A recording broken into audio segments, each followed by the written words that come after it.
L'odeur âcre d'urine et d'excréments humains se mêlait à l'air lourd et étouffant du cachot, créant une atmosphère nauséabonde qui pénétrait chaque pore de sa peau décharnée. Les pierres rugueuses du donjon semblaient suinter une humidité gluante et froide, tandis que le son lointain de rires ivres résonnait dans les couloirs de pierre, contrastant brutalement avec les gémissements étouffés qui s'échappaient des lèvres gercées. Ses mains, autrefois fermes pour tenir son bâton de bois rustique sur les rives du Jourdain, tremblaient de façon incontrôlable contre les chaînes rouillées qui lui entaillaient les poignets, y creusant des plaies ouvertes et suppurantes. Son corps maigre, consumé par des mois de privation et de torture psychologique, se repliait sur lui-même comme un arbre brisé par le vent, tandis que ses longs cheveux emmêlés collaient à son visage en sueur, formant un rideau sale qui cachait à peine ses yeux creux, mais encore ardents d'une foi inébranlable. Sa barbe, qui avait jadis été le symbole de sa consécration prophétique, pendait maintenant en mèches ébouriffées, tachées de sang séché et de salive, témoin silencieux d'interrogatoires brutaux et d'humiliations calculées.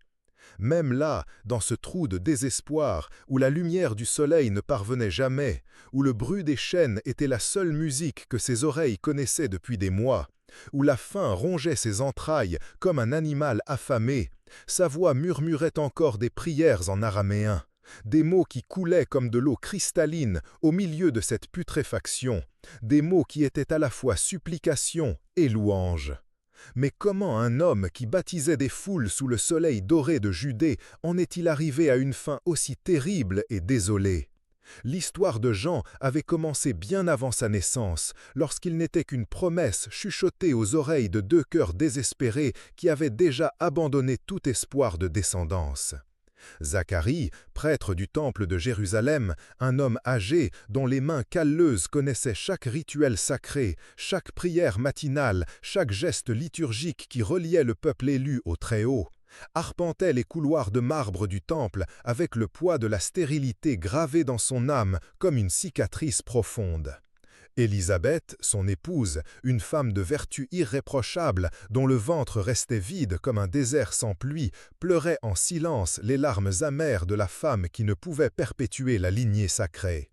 La société de l'époque ne pardonnait pas la stérilité, surtout dans une famille sacerdotale où la bénédiction divine devait se manifester par la fertilité.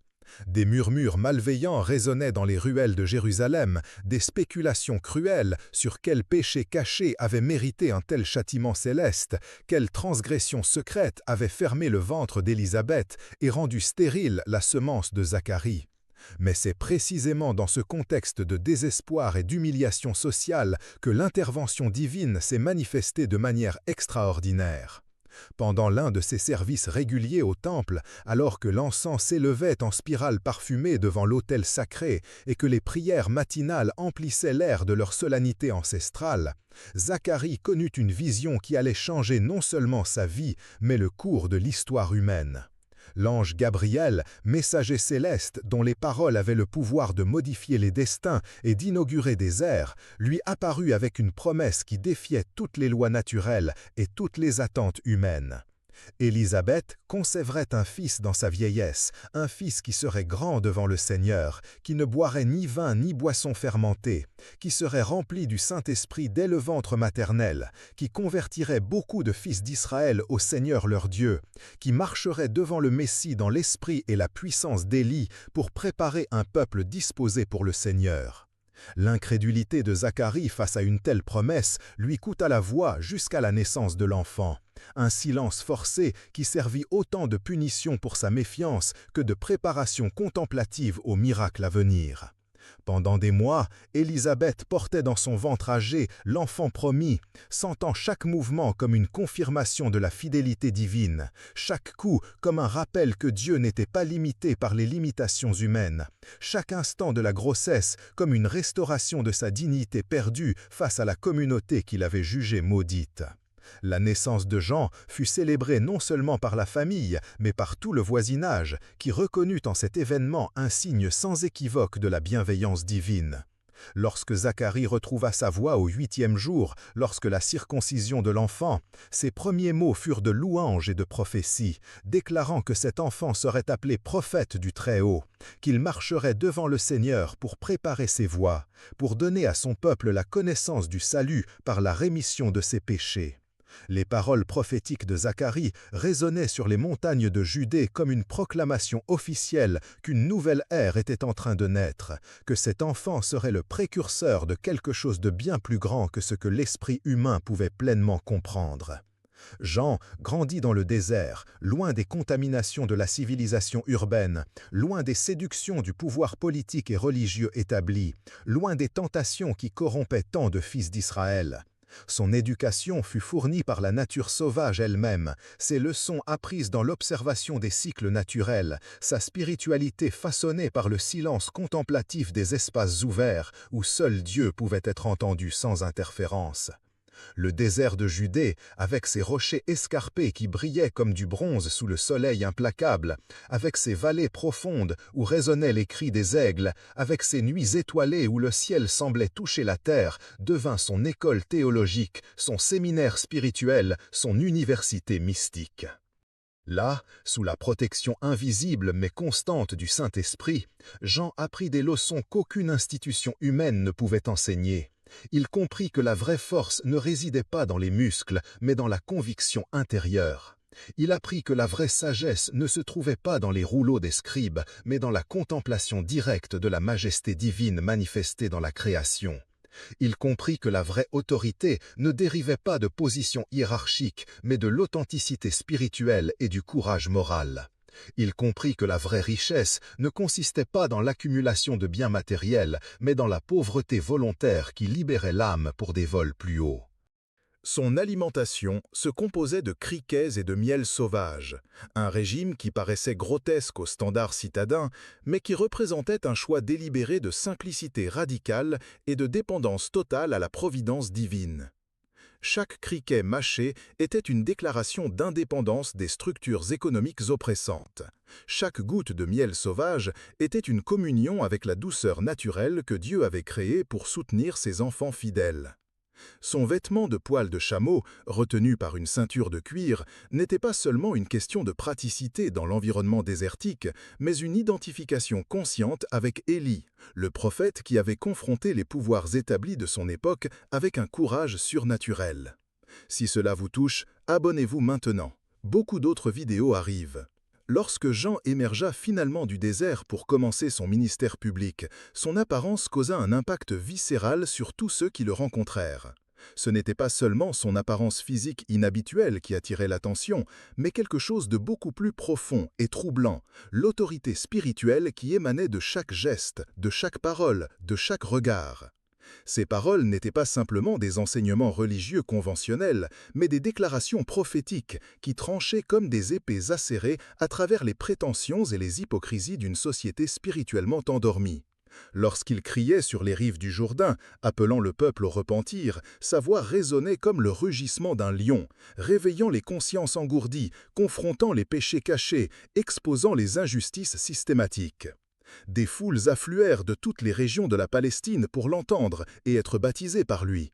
Pharisiens et sadducéens, scribes et anciens, collecteurs d'impôts et soldats, prostituées et marchands, pauvres et riches, tous venaient au Jourdain, attirés par quelque chose qu'ils ne pouvaient pas définir complètement, mais qu'ils reconnaissaient instinctivement comme authentique et transformateur.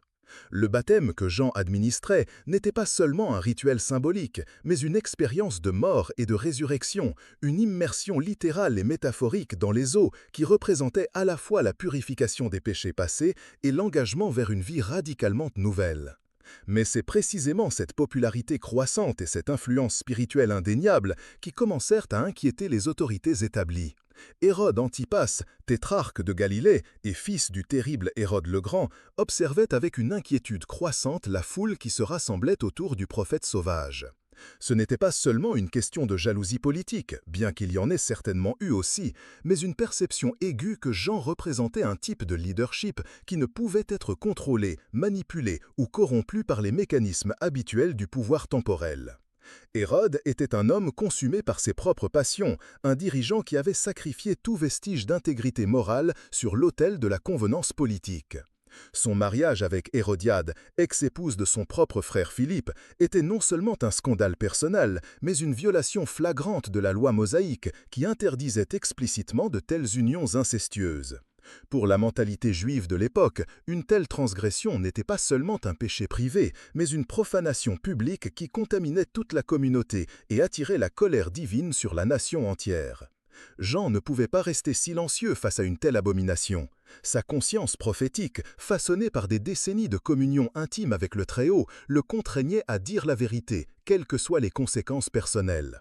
Ces dénonciations à Hérode n'étaient pas motivées par l'ambition politique personnelle, ni par le désir de créer des problèmes, mais par une compulsion spirituelle irrésistible qui l'obligeait à être la voix de Dieu dans une génération qui avait perdu la capacité de distinguer entre le sacré et le profane, entre le juste et l'injuste, entre ce qui plaisait à Dieu et ce qui provoquait son indignation. « Il ne t'est pas permis de posséder la femme de ton frère », déclarait Jean publiquement, ces paroles résonnant dans les marchés de Jérusalem, dans les synagogues de Judée, dans les campements le long du Jourdain. Chaque répétition de cette accusation était comme un marteau frappant sur l'enclume de la conscience publique, chaque proclamation une dénonciation qui ne pouvait être ignorée ni réduite au silence par les mécanismes habituels de la propagande officielle. Hérode découvrit qu'il ne pouvait pas simplement démentir ou minimiser les accusations de Jean, car la réputation d'intégrité du prophète était impeccable et son autorité spirituelle était reconnue même par ceux qui n'étaient pas entièrement d'accord avec ses méthodes ou son message. Hérodiade, quant à elle, ressentait une fureur qui allait bien au-delà du simple embarras personnel. En tant que femme qui a construit sa position sociale grâce à des manœuvres matrimoniales calculées, elle percevait que les dénonciations de Jean menaçaient non seulement sa réputation actuelle, mais toute la structure du pouvoir qu'elle avait soigneusement construite au fil des années. Sa colère contre le prophète était alimentée non seulement par l'humiliation publique, mais par la peur viscérale de perdre tout ce qu'elle avait conquis grâce à ses mariages stratégiques. L'emprisonnement de Jean fut donc inévitable, mais il révéla d'autant plus le caractère lâche et hésitant d'Hérode. Le tétrarque savait que Jean était un homme juste et saint, il admirait secrètement son courage moral, et il aimait même l'entendre parler, même si ses paroles le troublaient profondément. Cette ambivalence tortueuse, admiration et ressentiment, fascination et peur, caractérisa toute la relation entre Hérode et son illustre prisonnier.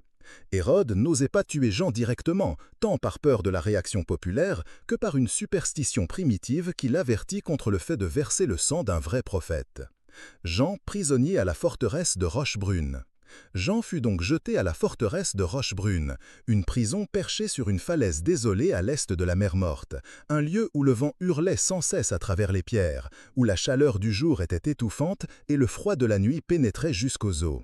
Les conditions carcérales étaient délibérément inhumaines, conçues non seulement pour punir, mais pour briser l'esprit du prisonnier. Les murs de pierre brute suintaient une humidité constante, créant un environnement où la moisissure proliférait, où l'air était lourd et difficile à respirer, où l'obscurité était presque totale, sauf aux rares moments où un garde apportait une torche fumante qui accentuait davantage les ombres qu'elle ne les dissipait. La nourriture consistait en restes putrides et en eau sale, une alimentation calculée pour dégrader non seulement le corps, mais la dignité humaine. Les gardes, instruits par Hérodiade, par l'intermédiaire de complices, soumettaient Jean à des humiliations constantes. Crachats, insultes, provocations sexuelles, tentatives de le forcer à renier son message prophétique en échange de meilleures conditions. Mais même face à tout cela, sa foi ne vacilla pas. Les prières continuaient à jaillir de ses lèvres desséchées comme l'eau d'une source inépuisable. Ses suppliques au Très-Haut emplissaient le cachot d'une présence que les gardes eux-mêmes ne pouvaient ni expliquer ni ignorer. Pendant les longs mois de captivité, Jean connut non seulement la souffrance physique, mais une angoisse spirituelle encore plus profonde. Par les rapports qui lui parvenaient occasionnellement, il apprit que Jésus, celui qu'il avait baptisé et proclamé l'agneau de Dieu, accomplissait des miracles extraordinaires et prêchait aux foules avec une autorité divine incontestable. Mais Jean percevait aussi que le ministère de Jésus ne suivait pas exactement le modèle qu'il avait attendu. Où était la hache mise au pied des arbres? Où était le feu purificateur qui devait consumer toute impiété? Où était le jugement sévère qui devait séparer le blé de l'ivraie? Cette tension entre attente prophétique et réalité messianique tourmentait Jean plus que toute torture physique. Il envoya des disciples pour interroger directement Jésus. « Es-tu celui qui doit venir, ou devons-nous en attendre un autre ?» La réponse de Jésus, bien que réconfortante dans son essence, ne résolut pas complètement la perplexité prophétique de Jean. Le Messie était bien présent et actif, mais sa méthode différait de tout ce qu'un prophète avait entièrement anticipé. Où était la hache mise au pied des arbres? Où était le feu purificateur qui devait consumer toute impiété? Où était le jugement sévère qui devait séparer le blé de l'ivraie? Cette tension entre attente prophétique et réalité messianique tourmentait Jean plus que toute torture physique. Il envoya des disciples pour interroger directement Jésus. « Es-tu celui qui doit venir, ou devons-nous en attendre un autre ?» La réponse de Jésus, bien que réconfortante dans son essence, ne résolut pas complètement la perplexité prophétique de Jean. Le Messie était bien présent et actif, mais sa méthode différait de tout ce qu'un prophète avait entièrement anticipé. Entre-temps, au palais d'Hérode, les fêtes se poursuivaient avec une extravagance obscène qui contrastait brutalement avec les souffrances de la prison. Hérodiade planifiait soigneusement sa vengeance finale contre le prophète qui avait publiquement humilié son mariage adultère. Elle savait qu'elle ne pouvait pas simplement convaincre Hérode d'exécuter Jean par des arguments directs, mais qu'elle devait utiliser des méthodes plus subtiles et manipulatrices. L'occasion parfaite se présenta lors de la célébration de l'anniversaire d'Hérode, un événement qui rassembla tous les nobles, les officiers militaires et les dignitaires de la région dans une orgie de boissons, de nourriture et de divertissements sensuels. Salomé, fille d'Hérodiade et de son premier mari, était devenue une jeune femme d'une beauté extraordinaire, mais aussi d'une sensualité calculée et manipulatrice qu'elle avait directement héritée de sa mère. Pendant la fête, lorsque le vin eut suffisamment enivré les invités et qu'Hérode lui-même était intoxiqué non seulement par l'alcool, mais par l'atmosphère hédoniste de la célébration, Salomé exécuta une danse qui était à la fois art et séduction, performance et provocation. La description de cette danse a survécu à travers les siècles précisément parce qu'elle représente un moment décisif à l'intersection de la beauté et du mal, du talent artistique et de la manipulation politique. Salomé se mouvait avec une grâce féline qui hypnotisait tous les présents. Ses voiles flottant comme de l'eau autour de son jeune corps, ses gestes calculés pour éveiller non seulement l'admiration esthétique, mais le désir charnel. Le rythme de la musique semblait se synchroniser avec les battements cardiaques des spectateurs masculins, créant une atmosphère d'enchantement érotique qui voilait tout reste de jugement moral ou de prudence politique. Hérode, complètement envoûté par la performance et par l'effet qu'elle produisait sur ses invités importants, fit le serment fatal qu'Hérodiade avait anticipé et pour lequel elle avait préparé sa fille. « Demande-moi ce que tu veux, et je te le donnerai, même si c'est la moitié de mon royaume. » Ces paroles, prononcées devant des témoins illustres dans un moment d'extase sensuelle, devinrent un piège dont Hérode ne pourrait s'échapper sans perdre complètement sa crédibilité en tant que dirigeant.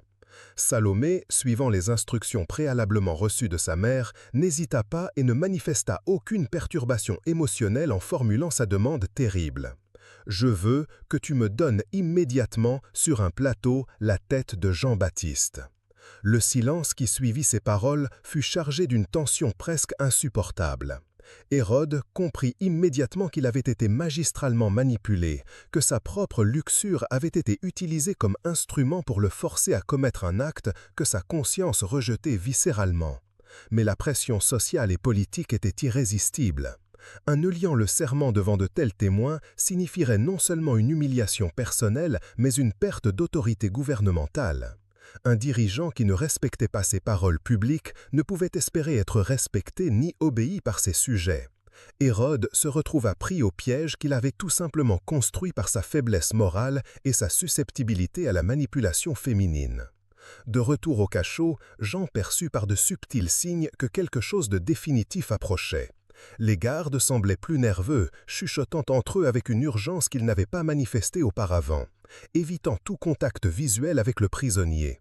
L'air lui-même semblait chargé d'une tension différente, une électricité sinistre qui annonçait le climax d'une tragédie qui s'était construite lentement au fil de mois de souffrance croissante.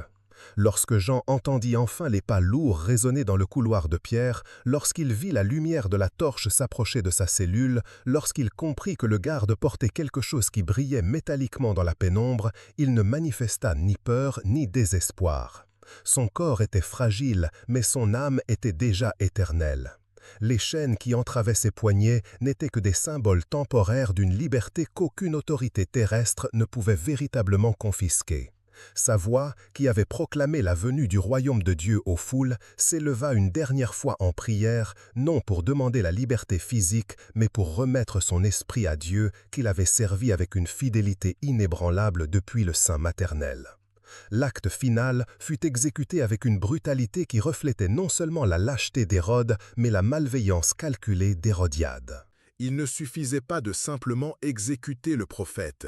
Il fallait dégrader sa dignité humaine, transformer sa mort en spectacle, présenter sa tête décapitée comme le trophée d'une victoire sordide sur la conscience morale et l'autorité spirituelle.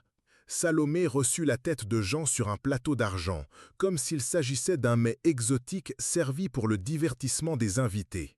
L'image de cette jeune femme tenant la tête ensanglantée du prophète est devenue un symbole durable de la corruption humaine, de la manière dont la beauté peut être utilisée comme instrument du mal, de la façon dont le pouvoir politique peut être perverti pour satisfaire des vengeances personnelles. Mais la mort de Jean n'apporta pas la paix qu'Hérodiade avait anticipée. Au contraire, elle inaugura une période de paranoïa et de superstition qui tourmenta Hérode pour le reste de sa vie. Lorsqu'il commença à entendre parler des miracles de Jésus, Hérode se convainquit que Jean était ressuscité des morts et revenait pour le hanter avec des pouvoirs surnaturels accrus. « C'est Jean-Baptiste ressuscité des morts », murmurait Hérode, « et c'est pourquoi ces merveilles opèrent en lui. » La conscience coupable du tétrarque se transforma en une prison psychologique plus terrible que n'importe quel cachot physique. Chaque vent qui hurlait à travers les tours de son palais semblait porter la voix de Jean. Chaque ombre qui dansait sur les murs semblait prendre la forme du prophète décapité. Chaque moment de silence était rempli du souvenir des paroles prophétiques qui continuaient à résonner longtemps après que la voix qui les avait prononcées avait été réduite au silence. Hérodiade découvrit que sa victoire n'était qu'illusoire. La mort de Jean ne légitima pas son mariage adultère, ni ne fit taire les critiques moraux contre sa conduite. Au contraire, le martyre du prophète le transforma en un symbole encore plus puissant d'intégrité morale et de courage prophétique. Ce que le monde avait tenté d'effacer devint éternel. Les disciples de Jean, après avoir retiré son corps et l'avoir enterré avec les honneurs dus à un prophète, ne se dispersèrent pas et n'abandonnèrent pas son message. Ils continuèrent à proclamer la nécessité du repentir et de la préparation au royaume de Dieu, maintenant vivante la flamme spirituelle qui avait été allumée sur les rives du Jourdain. Certains devinrent des disciples de Jésus, reconnaissant en le Maître celui pour qui Jean avait préparé le chemin. D'autres maintèrent des communautés séparées qui préservaient les enseignements spécifiques du Baptiste au cours des siècles. L'influence de Jean s'étendait bien au-delà des frontières géographiques de la Palestine et bien au-delà des limites temporelles de sa vie terrestre. Son message de repentir et de transformation morale est devenu un composant permanent de la conscience spirituelle de l'humanité. Son courage à confronter le pouvoir établi indépendamment des conséquences personnelles a établi un modèle d'intégrité prophétique qui a inspiré d'innombrables générations de réformateurs et de défenseurs de la justice. L'Église primitive elle-même reconnut en Jean non seulement un précurseur historique de Jésus, mais un modèle durable de fidélité radicale à l'appel divin. Les évangélistes ont soigneusement préservé non seulement les événements de sa vie et de sa mort, mais les paroles spécifiques qu'il avait prononcées, les attitudes qu'il avait démontrées, les principes selon lesquels il avait vécu et était mort. Sa figure est devenue paradigmatique pour tous ceux qui ressentent l'appel à dire des vérités gênantes, à confronter les injustices systématiques, à maintenir l'intégrité morale même lorsque cela signifie souffrance personnelle et perte matérielle. L'iconographie chrétienne subséquente a développé une riche tradition de représentations artistiques du martyre de Jean, non dans le but de glorifier la violence, mais pour préserver le souvenir de son courage extraordinaire et souligner le contraste entre la brutalité temporelle et l'éternité spirituelle. La profondeur psychologique de la tragédie de Jean réside précisément dans cette tension entre son humanité vulnérable et sa mission transcendante. Il a expérimenté toutes les fragilités de la condition humaine, le doute, la souffrance physique, l'isolement, l'angoisse spirituelle. Mais il n'a jamais permis à ces expériences de compromettre sa fidélité à la vocation prophétique qu'il avait reçue avant même sa naissance. Sa grandeur ne résidait pas dans l'absence de lutte intérieure, mais dans la victoire constante sur les tentations de compromettre son message en échange d'un soulagement personnel. Jean-Baptiste demeure une lumière que les ténèbres n'ont pu éteindre, une voix que la mort n'a pu réduire au silence, un témoignage qu'il existe des valeurs pour lesquelles il vaut la peine de vivre et si nécessaire de mourir. Sa vie et sa mort constituent un rappel perpétuel que la véritable grandeur humaine ne se mesure pas au pouvoir que l'on accumule ou au plaisir que l'on savoure, mais à la fidélité avec laquelle on sert les desseins divins et au courage avec lequel on affronte les conséquences de cette fidélité. Le récit de Jean ne se termine pas par une défaite, mais par une victoire paradoxale, non par le silence, mais par un écho éternel, non par la mort, mais par une immortalité spirituelle. Celui dont le corps fut brisé par les chaînes est devenu le symbole de la véritable liberté. Celui dont la voix fut éteinte par l'épée continue de parler à travers les millénaires. Celui qui fut rejeté par les puissants de son époque est devenu un trésor permanent de la conscience humaine.